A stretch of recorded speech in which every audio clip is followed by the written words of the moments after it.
오늘 창세기 26장을 통해서 온유함의 승리라는 제목으로 말씀을 나누겠습니다. 오늘 본문은 아브라함의 아들 이삭에 대한 이야기가 중심을 이루고 있습니다. 이삭은 그의 아내 리브가와 브엘라헤로이에서 거주를 했는데 그의 아버지 아브라함이 가나안 땅에 들어왔을 때 흉년이 들었던 것처럼 이삭의 때에도 흉년이 들었다라고 이야기하고 있습니다. 아버지 아브라함은 흉년 때문에 점점 남방으로 내려갔다가 창세기 12장 말씀을 보면 그가 애굽에 들어가게 되는 내용을 보게 됩니다. 거기에서 아내를 루이라고 말하면서 큰 어려움을 겪었죠. 그의 아내 사라가 애굽 왕 바로의 궁까지 들어가게 되면서 그가 참으로 또 자신이 기대하지 않았고 생각지 못한 그런 어려움을 겪게 되면서 하나님께서 바로와 그 집에 재앙을 내리지 않았다면 정말 자신의 아내의 신변에 있어서 큰 어려움이 있을 뻔한 그러한 경험이 있었습니다.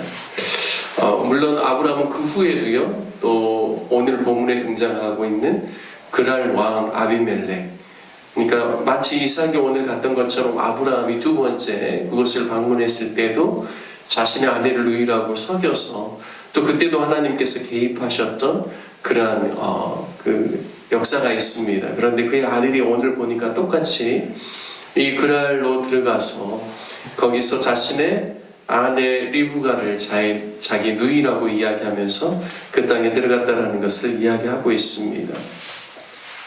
하나님께서는 이삭에게 분명하게 이야기했죠.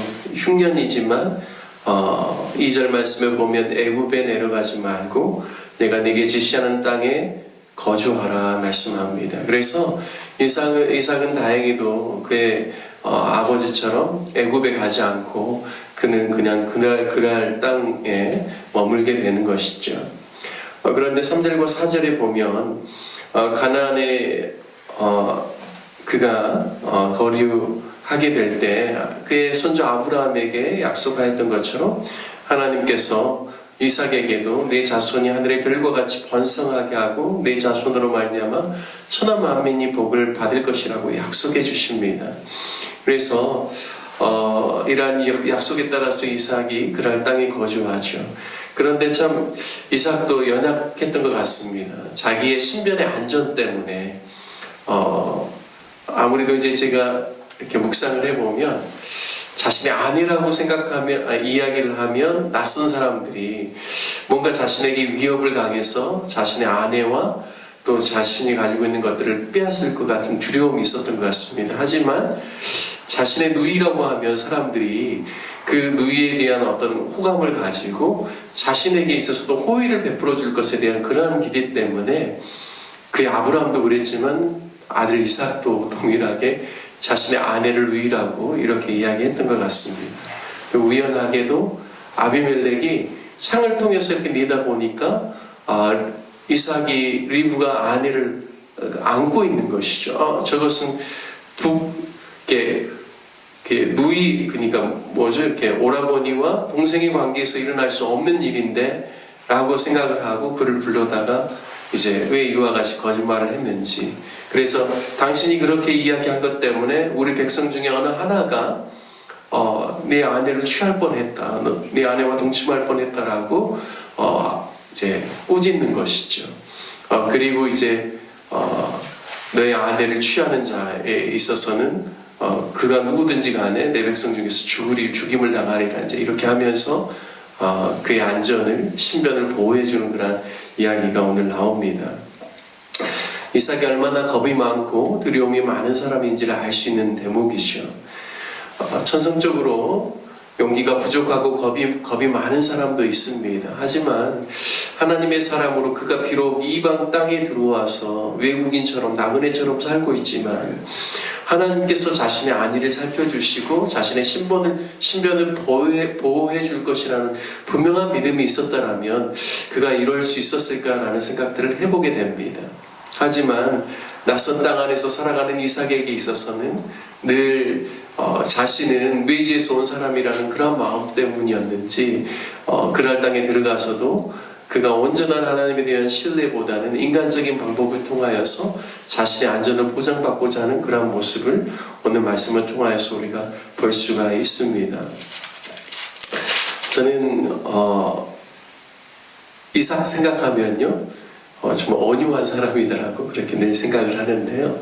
그 온유라는 단어 자체 안에 헬라어로는 프리우스라고 하는데 그 안에는 유약함이라는 그런 뜻도 포함되어 있긴 합니다. 그러니까 이렇게 이삭의 어떤 유약한 모습, 또 인간적으로 좀 연약해 보이는 이러한 모습이 어떻게 보면 온유함과 좀 결부될 수도 있지만, 온유는 단순히 그냥 성격적으로 부드럽고 또 차분하고 또 유약한 이러한 것만을 의미하지는 않습니다. 온유함의 근본적인 뜻 안에 들어가 보면 그 안에 들어있는 강함과 그 내재된 그 강한 성품들이 바깥으로 나올 때는 사람들을 다치게 하지 않고 오히려 사람들을 보호하고, 또 그 안에 있는 강인함이 또 사람들과의 관계 안에서 많은 선한 영향력을 나타낼 때 그것을 가리켜서 온유함이라고 하죠.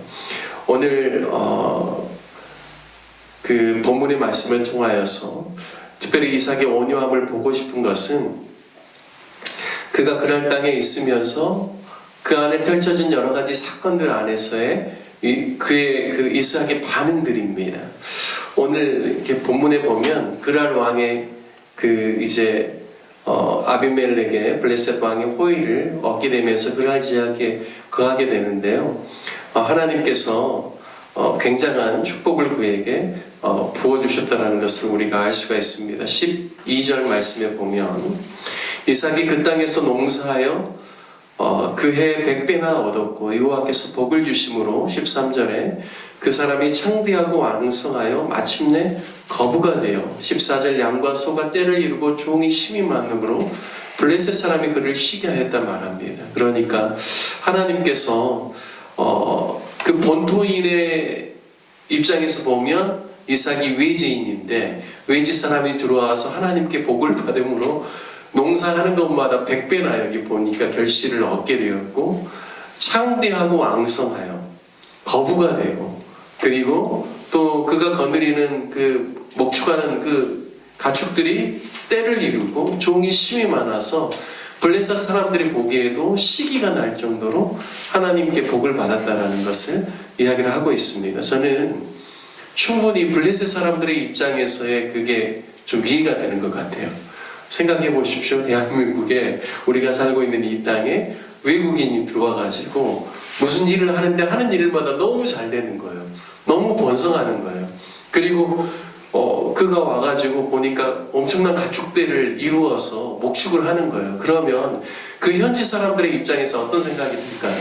야, 저 사람 때문에 우리도 목축하고 있고 우리도 키워야 되는데 우리의 그 초장이 목축의 어떤 지역들이 저 사람에 의해서 계속해서 빼앗김을 당하겠구나, 이런 생각이 들지 않겠습니까?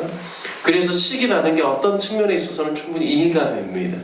그런데요, 이삭의 반응들을 보면 놀라운 것은 그 아비멜렉이요 16절에 보면 백성을 대표하여서 네가 우리보다 크게 강성한 즉 우리를 떠나라라고 이야기합니다. 여러분, 그런데 이삭의 반응은 이것에 대해서 조금의 화도 내지 않고 그 말에 따라서 그의 아버지 아브라함도요 그랄에 있다가 브엘세바로 이동했거든요. 근데 그도 브엘세바로 이동합니다. 그런데요, 브엘세바에 가가지고 그는 목축을 하는 자이기 때문에 그가 이제 자신의 아버지의 판 우물들을 그가 이제 다시금 파게 되는 것이죠. 그러니까 우물을 쓰려고 하는데 이제 그랄의 목자들이 와가지고 방해하는 것이죠. 소유권을 자기네들이 주장합니다. 그때 이삭이 반응할 수 있죠. 아니다, 우리 아버지가 팠던 우물이기 때문에 우리가 사용하는데 아무런 문제가 없다라고 하면서 다투면서 서로 이렇게 뭔가 이렇게 싸울 수 있지만 이삭이 그렇게 하지 않고 옮겨갑니다. 첫 번째 팠던 우물을 가리켜서 그 이름을 에색이라고 했는데요. 에색은 그 원어의 의미를 보니까 강탈하다, 억압하다, 그런 뜻입니다. 그래서 아버지가 판 우물을 우리가 팠는데 저들이 강탈했다, 그런 의미겠죠. 에색이라고 붙였습니다. 그리고 그것을 떠나서 또 우물을 팝니다. 근데 거기서도 또 다투게 되죠. 그래서 이번에는 이름을 신나라고 합니다. 신나는 바로 적대감이라는 뜻이죠. 저들이 우리에 대한 그 적대감을 포기하지 않고 계속해서 그것을 가지고 우리를 방해한다, 그런 의미겠죠. 그런데요, 이번에 옮겨가서 22절의 말씀에 보니까 22절에 보면 이삭이 거기서 옮겨 다른 우물을 팠더니 그들이 더 이상 다투지 아니하므로 르호봇이라고 이름하였다라고 합니다. 이 르호봇의 뜻이 무엇이냐면 넓은 공간이라는 뜻입니다. 이삭이 그들과의 그 관계 속에서 그가 온유함을 가지고 계속 옮겨감을 통하여서 오히려 더 넓은 공간, 하나님께서 우리에게 주시는 그 더 많은 넓은 목초지를 우리가 얻게 됐다는 그런 표현인 것이죠. 이삭이 싸우려고 했다라면 충분히 그 정착민과 겨루어서 아마 이길 수도 있었을 것입니다. 왜냐하면 14절에 보면 재산만 많았던 것이 아니라 종이 심이 많았다고 하고 있습니다. 하지만 이삭의 선택은 그가 들어가 있는 그 땅 안에 있는 사람 거주민들과 다투고 싸우고 또 그들과 뭔가 경쟁해서 이기려고 하는 것이 아니라 하나님을 의지하면서 그가 온유한 마음으로 그들을 대할 때 오히려 이제 그 후에 보면 어떤 말씀이 있냐면 아비멜렉이요, 아우섭과 그리고 군대장관 비고를 데리고 와서 친히 세바에서 언약을 맺자라고 이야기합니다. 이유는 한 가지입니다. 우리가 이렇게 보니까 하나님이 너와 함께 하신다. 우리가 그것을 충분히 알 수 있다. 그래서 내 힘이 강하여져서 오히려 우리를 대적하게 되면 우리가 큰 피해를 입을 것 같은 그러한 두려움이 있어서 내가 너와 함께 같이 언약을 맺기를 원한다.